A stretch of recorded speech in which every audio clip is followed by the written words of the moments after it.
aujourd'hui, Yann, pour un des deux, la série va s'arrêter. Donc en attendant peut-être l'arrivée des locaux Bielsa, ça fonctionne bien pour lui avec Patrick El Polo. C'est magnifique, Jérémy.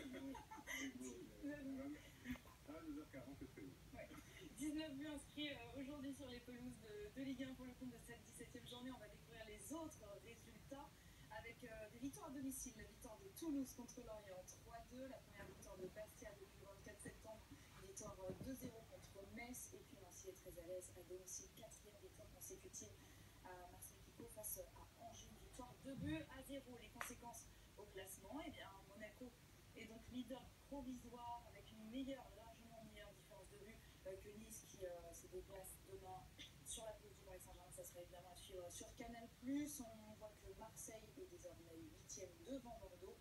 On retrouve Bastia à la 16e place, Caen en position de barragiste, Nantes et Lorient dans la zone rouge. Voilà donc pour la Ligue 1, je vous ai promis des beaux buts à l'étranger, mais en France aussi, mais pas mal à l'étranger. C'était votre émission foot avec Winamax. Les héros du football by Hyundai vous présentent votre magazine. Hyundai. Et aujourd'hui, lors de la 15e journée de première ligue, Arsenal et Manchester City ont connu des sorts bien différents. Une large victoire pour Arsenal et une déroute pour Manchester City. On voit tout ça avec Michel Belbach. Il pensait rendre visite au 16e du championnat. Guardiola et ses hommes sont tombés sur un véritable champion d'Angleterre. Sous une pluie battante, City subit immédiatement la foudre de Leicester. Deuxième minute, Vardy se rappelle au bon souvenir de l'an passé. 5e minute, King s'y met aussi. Manchester n'est pas au bout de ses peines. 20e minute, Mahrez et Vardy retrouvent leurs automatismes.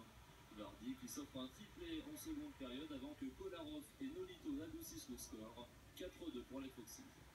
Une déroute d'autant plus embêtante pour City qu'Arsenal l'a emporté un peu plus tôt. Après l'ouverture du score d'Adam pour Stoke, Walcott égalise. Puis Özil donne l'avantage aux Gunners avec un geste bien à lui. Il conclut la victoire de son équipe 3-1 pour Arsenal.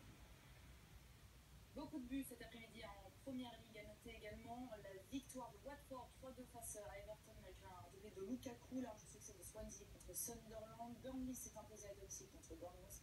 La suite de cette 15e journée, c'est demain, avec notamment le match de Chelsea, co-leader qui accueille West Brom. Direction l'Allemagne à présent, la 14e journée de Bundesliga a été intense avec des surprises et un changement de leader. Le Bayern Munich, large vainqueur, a profité de la première défaite de la saison de Leipzig. On voit tout ça avec Mathilde Espinas. Leipzig a fini par tomber. L'impressionnant promu allemand a subi sa première défaite de la saison en championnat. Il s'incline 1-0 face à Ingolstadt et perd la tête de la Bundesliga au profit du Bayern Munich qui lui s'offre une victoire 5-0 contre Wolfsburg. Tout commence avec une superbe frappe de Robben qui ouvre le score pour son équipe. Lewandowski s'offre ensuite son 3e doublé de la saison en championnat. Puis Thomas Müller, qui n'avait plus marqué en Bundesliga depuis le 30 avril, retrouve enfin le chemin des filets. Le 5e but est signé Douglas Costa. À Cologne, le capitaine Rounnefs ouvre le score à la 28e minute, mais dans les dernières secondes du temps réglementaire, Dortmund arrache le match nul grâce à un but de Marco Reus. Leipzig n'est donc plus leader de Bundesliga. Regardez la preuve, c'est désormais le Bayern Munich qui est en tête. Même nombre de points, mais une meilleure différence de but pour les Bavarois. La 3e place est pour le Hertha Berlin devant Hoffenheim, Francfort et Dortmund seulement 6e de ce classement. Wolfsburg, entraîné par Valerian Ismaël, est 15e en difficulté, mais pas autant qu'Ingolstadt et Darmstadt. Et puis en Espagne, il y a toujours un solide leader, c'est bien entendu le Real Madrid qui, après son nul contre le Barça, a repris sa marche en avant. 6 points d'avance toujours sur les Catalans après cette victoire à l'arraché à domicile, 3-2 face à la Corogne. L'ouverture du score de Morata à la 50e. Rosselló va égaliser puis donner l'avantage à la Corogne, mais Diaz va égaliser pour le Real.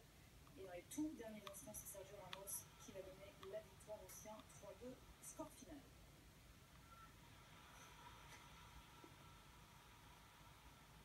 Et la série est impressionnante pour le Real de Zidane qui a enchaîné aujourd'hui un 35e match sans défaite. C'est le record pour le Real, record qui appartenait à l'équipe de Léo Benaker en saison 88-89. C'était 34 matchs sans défaite, là c'est 35.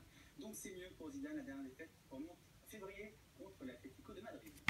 Et après 3 nuls consécutifs, eh bien, le Barça renoue avec la victoire. Les Catalans sont imposés sur la pelouse du dernier du championnat, Osasuna, une victoire 3-0. Après l'ouverture du score de Luis Suarez à l'heure de jeu, c'est Lionel Messi qui marque 2 fois. D'abord sur un service de Jordi Alba à la 72e.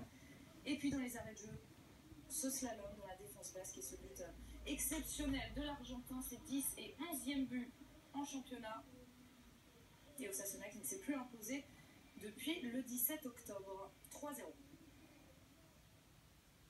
Voici les conséquences au classement. Donc le Real et le Barça sont toujours séparés de 6 points en tête du championnat. Séville complète le podium. L'Atlético qui n'a pas encore joué ce week-end. L'Atlético qui est 5e. Et puis on tourne la page pour voir que Riron, Grenade et Osasuna sont dans la zone rouge. Changement de sport, on parle handball à présent et le deuxième tour des championnats d'Europe féminin en Suède. Ça a bien démarré.